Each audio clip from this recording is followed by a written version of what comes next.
The FX30 seems like Sony's gateway cinema camera into the rest of their higher end cinema cameras. I don't have this camera on hand, but I've read the specs and watched the review videos, and I've already pre-ordered one of these. It definitely will not be a camera for everyone to pick up, but for some people it will be an absolute home run. Let's dive into the pros, cons, and my concerns behind the FX30 and why I pre-ordered one. First up, the price. The FX30 costs $1,800 USD without the top handle. This is an attractive price point because I was just thinking about spending another $2,500 on another A7 IV for my C camera. So my FX30 costing $1,800 right between those when I already had my A6400, and I loved the video features, but that was definitely a C kind of a camera for me. It was more of a set it and forget it. For me, spending an additional $900 for the features that the FX30 have would be well worth it for me, even in that APS-C body. One of the strongest areas of modern Sony cameras is their autofocus. And as a person who films themselves, or I have 3 cameras going and 1 or 2 people behind them, usually rolling all at once, relying on autofocus is a huge benefit for me.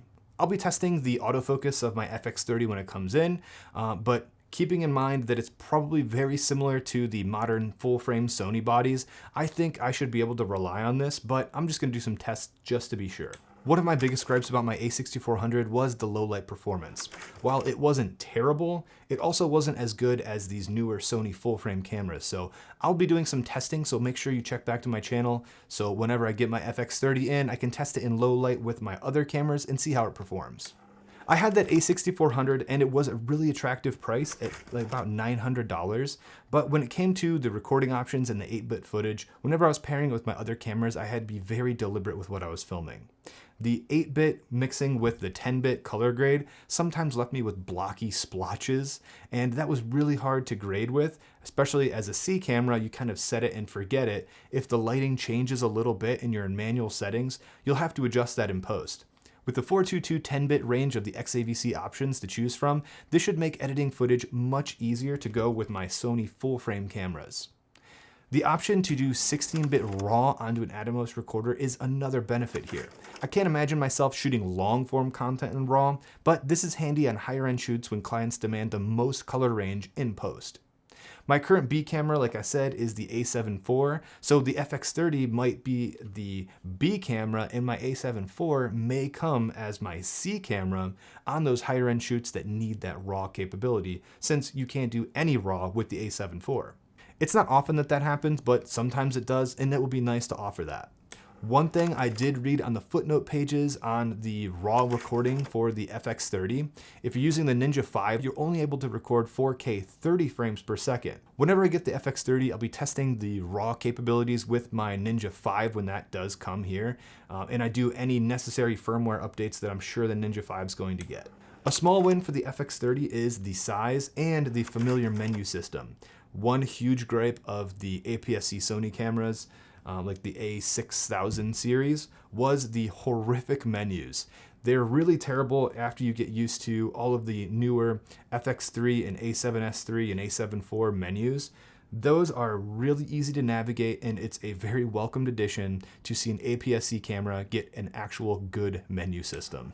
Some smaller nice features to have is going to be the breathing compensation, the USB charging, but there is no mention of volts or amps required. It's probably going to be 9-volt 3-amp like the other Sony cameras, but I'll be doing some testing when that comes here. Another thing I'm excited about is catalyst browse and active stabilization. I've been completely spoiled with my new Sony cameras that have active stabilization baked into them. If I just want to grab a quick shot and I don't really need a tripod, I can just use active stabilization and it does look like a tripod shot if you're really mindful of your movements. That'll be a really nice thing to have, especially in a C camera. That'll be something that's really nice to have. Okay, now those are my pros. Let's move on to the cons of the FX30. The first con for me is that it is an APS-C sensor, especially after I just sold all of my APS-C glass. I was going to buy an FX3, but seeing that the FX30 is half the price and it's going to be my C camera, I think I'm just going to be matching up equivalent focal lengths and maybe buying another wide angle zoom lens for the FX30, or maybe a couple of those primes that just came out.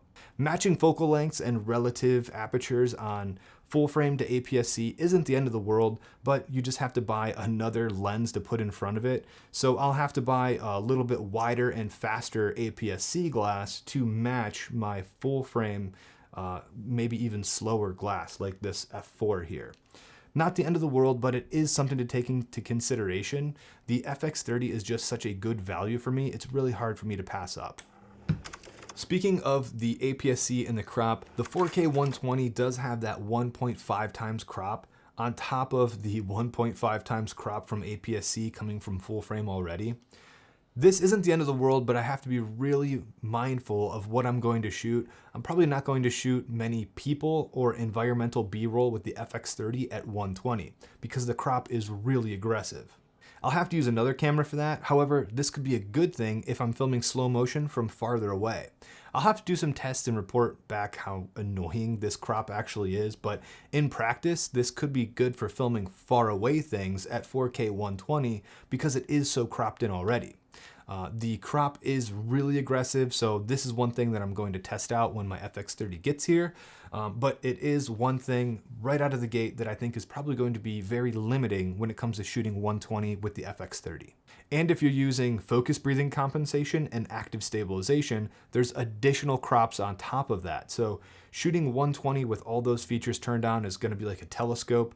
I can't really judge how much of a pain that's going to be to use until I actually get it and do some more testing with that. So I will be doing some 4K with active stabilization and the focus breathing compensation enabled on the FX30 compared to full frame. So be sure to check back to my channel for those tests when that finally comes in. According to the specs, the FX30 does have one less stop of dynamic range than the FX3 and the Sony a7S III in S-Log. S-Log3 S-Gamut.Cine is my gamma and color range of choice, but I'm interested to shoot some tests to see if I can really tell the difference between one stop of dynamic range and their different base ISOs. More testing to come, so again, be sure to check back to my channel when my FX30 gets here. From what I've seen, another drawback of the FX30 is the rolling shutter performance. I've been completely spoiled with my a7S III and FX3's rolling shutter performance. While it's not a global shutter, it still is pretty dang good for what I use it for. I don't use my a7 IV when it comes to moving the camera quickly or filming car videos because I know the rolling shutter performance in this camera is pretty bad.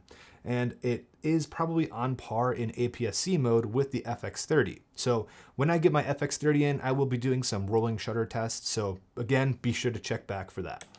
Understanding the downsides of the camera and knowing what it can and can't do will help you make a better decision if this camera is best for you. Since I'm heavily invested in the Sony ecosystem and I understand their cameras, the FX30 is an absolute no-brainer for me to pick up, coming in at $1,800 without the top handle. I'll mostly be throwing this camera on a tripod for a C camera at wedding ceremonies or using a top-down shot in my studio, or I'll be using this camera in a situation where I'm putting my camera in a little bit of a risk where I might damage it. It's easier to stomach putting an $1,800 camera body in an enclosure and put it underwater than a $3,500 or $3,800 camera body. If you're trying to figure out if this camera is for you, let me know in the comments down below, and I'd love to make a follow-up video going over each person's specific use case and see if this camera would fit your workflow or if another camera would probably be better for you. Include your budget, what you plan on shooting, and if you plan on staying with Sony in the future. If you like this video, you might like some of my other Sony videos. I'll leave those on screen now. Thank you guys for sticking around to the end, and I'll see you in the next one.